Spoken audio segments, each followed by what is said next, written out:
Transhumanism is a movement which advocates the use of emerging technologies to enhance and guide human evolution. The movement itself is public relations. It's a marketing campaign. Its job is to acclimate the public to ideas such as implantable microchips. Now, if you remember, not too long ago, even the existence of implantable microchips was a crazy idea. I mean, these things were unheard of. This is the realm of conspiracy theory. But now let's take a look at the scientists who are developing these technologies that the transhumanists so lovingly talk about. In 2002, the implant that I had then was positioned in my nervous system here. Alright, at this point we've accepted the fact that Dr. Warwick put an implant in himself back in 2002. Now let's move on to some more heavy stuff, like the relationship between artificial intelligence machines and humans. Now we all know what happened in the movie Terminator. How do we get around such a problem? They say, well, perhaps we could avoid this issue by having human beings themselves become artworks. And in practice that would mean like adding components to your head, more chips on top of chips sort of thing. Now wait a minute, I didn't even want to get an implantable microchip in the first place. Now we're talking about brain chips. Putting a chip in my actual brain. You can't tell me that people are actually going to want to do this. A lot of people who do want to upgrade themselves, no question about that. And there'll be commercial interests and political interests supporting those groups. There's a lot of money to be made here, a lot of power. I'm not even satisfied with the power structures that are present in this world right now, let alone giving the power of my brain away to somebody. And did you notice the buzzword you used in there, upgrade? As if you're going to be better if you do this?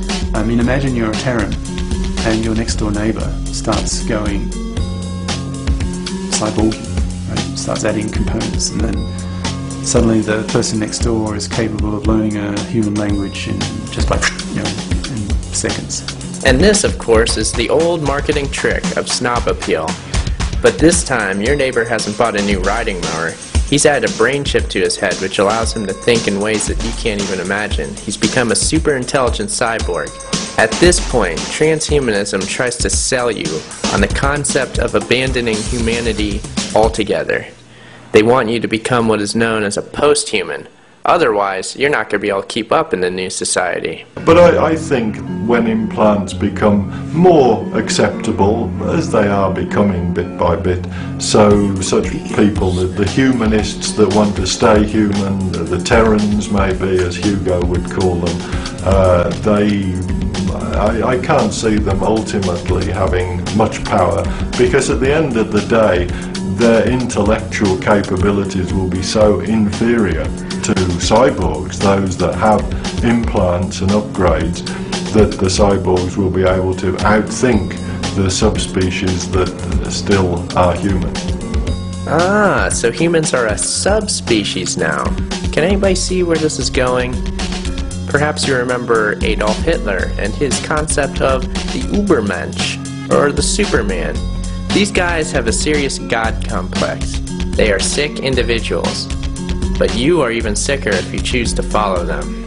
If in the 30s you met somebody, say you get some boffin, some dickhead if you like, speaking on the radio in the 30s, saying pretty soon, 5-10 years into the future, it will be possible to build one bomb so powerful that it could wipe out a whole city. Well, most people would just laugh at it, think the guy's a nutcase. But the nuclear physicists of that time were starting to speculate about the possibility of a chain reaction.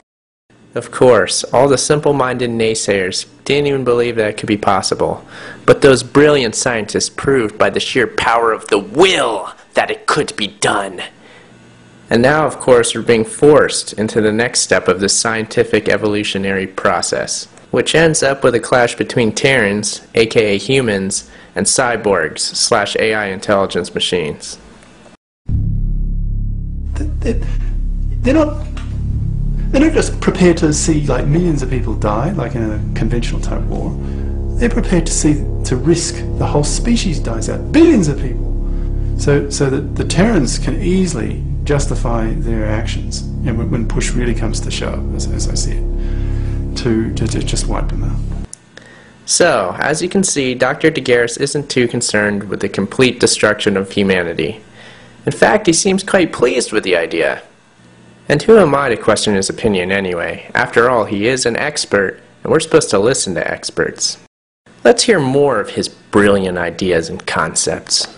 So imagine a young woman, she's just given birth, and then she needs to make the decision. Is she going to have her baby modified? Is she going to turn that baby into a cyborg, or effectively an artelect? So say she decides to do that. So this, hypothetically, this grain of sand, in a sense, that's been nanoteched, is inserted into the human brain, that baby's brain, and it integrates itself into the brain.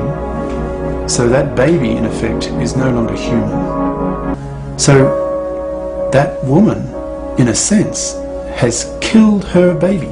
Killed in the sense the baby is no longer human. It's effectively an artelect. It's an artelect in human disguise.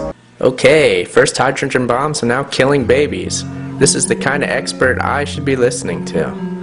Now let's see what Dr. Warwick says about anybody who has the audacity to actually resist this. So the future for an ordinary everyday human, I guess there'll be some sort of subspecies, just like we have cows now, so we'll have humans in the future. There'll be other creatures, other species, cyborgs, intelligent machines, that are the dominant life forms on Earth. And as a cyborg, if a human came to see me and it starts making silly noises, a bit like a cow does now. If a cow comes to me and says, moo, moo, moo, I'm not going to say, yeah, that's a great idea, I'm going to do what you tell me. So it will be with a human.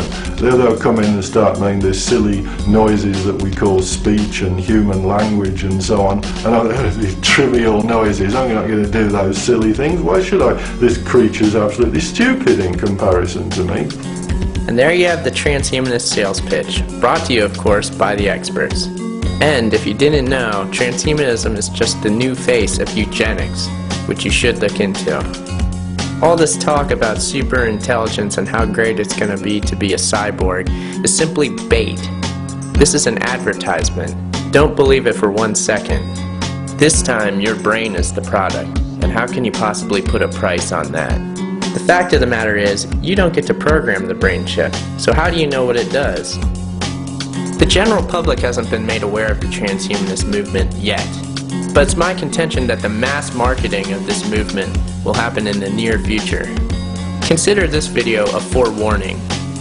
The transhumanists also push the concept of downloading consciousness into a computer. This makes the concept of the movie The Matrix a reality. I'm not even going to try to explain the reasons why that's a bad idea. Let's just hear what Dr. Warwick has to say about it. Then if a machine is passing down signals that keep you completely happy, then why not be part of the Matrix? I really do think Neo in the Matrix trying to destroy things, he's a bit of a party pooper. Life for humans in a Matrix could be really cool.